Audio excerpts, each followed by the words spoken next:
Қайырлы күн достар, менің каналыма қош келдіңіздер.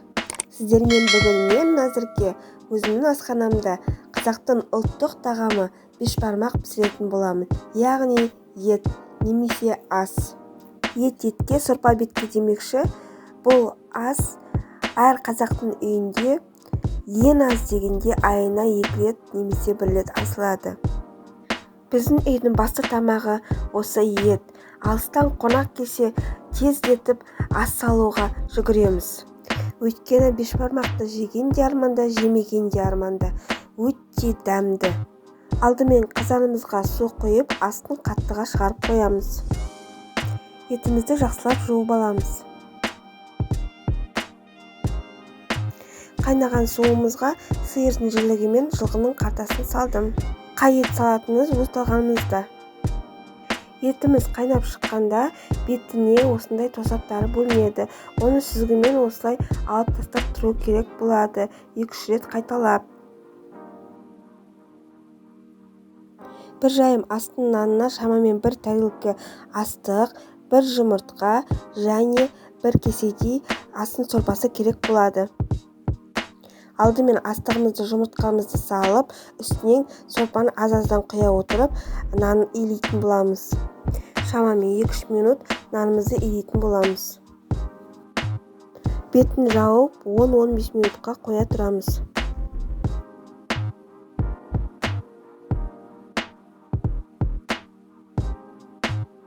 Картоп уақытта болғандықтан шамамен 10-12 картоп ашып салдым. Егер сіздің картопыңыз үлкендеу болса, 5-6 картоп ашсаңыз болады.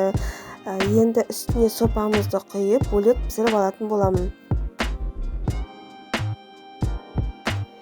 Енді кезекте астың нанына кірісеміз. Ең бірінші тақтайымызға ұн сала отырып, нанымыздың үстін осылай ысытын боламыз. Содан кейін бір шетінен нанымыз аздап үлкейіп домалақтанды дегенде бір шетінен ұстай отырып жаятын боламыз. Басты шарт бұнда нанымыз өте жұқа жайылуы керек. Шамамен 5-6 минут осылай уақыт өтеді жаюымызға. Мен нанымды қатты етіп ысқандықтан көп астықты қажет етіп жатырған жоқ. Егер де сіз наныңыз шырақ болып шығатын болса, онда өте қатты жауызып қалатын болады. Сондықтан нанды қатты етіп жеуге тырысыңыз.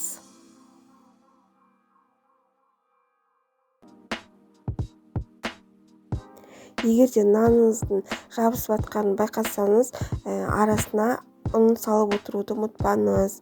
Осылай жан-жақтарынан ала отырып, домалақ нан шығаруға тырысамыз.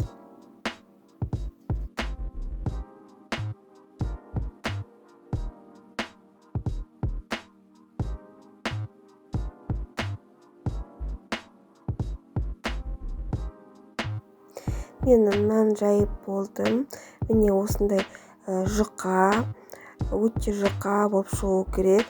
Мына астындағы, егер дастарханымыздың суреті болса, дастарханымыздың суреті көрініп тұратындай, немесе тақтайымыздың суреті көрініп тұратындай жұқа жайылу керек. Сол уақытта нанымыз тез және өте дәмді болып піседі. Піскен етімізді қазанымыздан аламыз. Еттің пісуі шамамен 1-2 сағатта піседі. Ол еттің жас немесе қарт малдың еті болуына байланысты. Енді пиязымызды турауға кірісеміз. Шамамен 2-3 пияз аламыз. Пияздың көбірек болғаныңыз қаласаңыз, көбірек пияз алсаңыз болады. Пияздарымызды турап, сорпаға саламыз. Пияздарымыздың бетіне майлы жерлерін құямыз. Бұл біздің тұздығымыз болады. Оның үстіне егер тұзы аздау болса, тұз салып, бұрыш салғанды жақсы көремін өзім. Тұздығымызды газге қойып, бір қайнатып аламыз. Енді нанымызды теңдей 4 бөлікке бөліп, әрбір бөлігін ортасын кесіп жібереміз. Нанымыз жылдам пісуі үшін. Сорпамыз міндетті түрде қайнап тұру керек. Қайнап тұрған сорпамызға нанымызды бір-бірлеп сала бастаймыз. Жабыс қалмас үшін асықпай араларына араластыра отырып саламыз. Менде барлығын бір салып алдым 4 жаймымды. Егер де сіздің сорпаңыз аз болатын болса, онда 2 бөліп салсаңыз болады. Қақпағын жауып сорпамыз қайнағанша 1-2 минутқа қоямыз. Енді етімізді турайтын боламыз. Сіздің өзіңіздің қалауыңыз бойынша ұсақ немесе ірі етіп турасаңыз болады. Өте ет ыссы болғандықтан мен мұнда жайлап турай алмай жатырмын.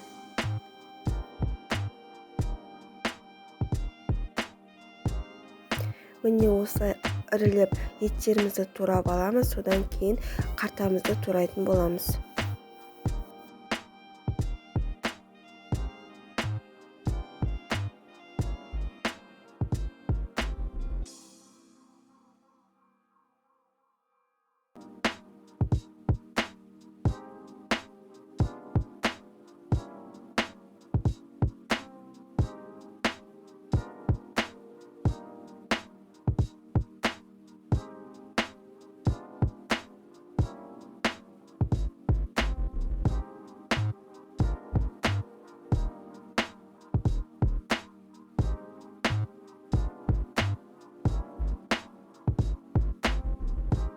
Нанымызды түсіретін ыдысымыздың астына азғантай салқын су құямыз және осылай шолпының көмегімен нанымызды бір-бірлеп түсіріп алатын боламыз, тездетіп.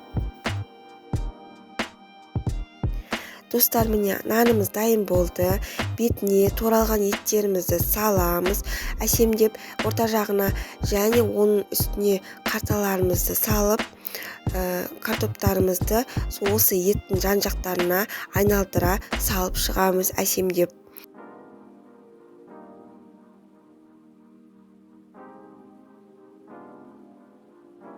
Енді еттің тұздығына кірісеміз. Тұздығын жан-жағына сорпасын құйып, беткі жағының ортасына пиязымызды саламыз. Біздің асымыз дайын.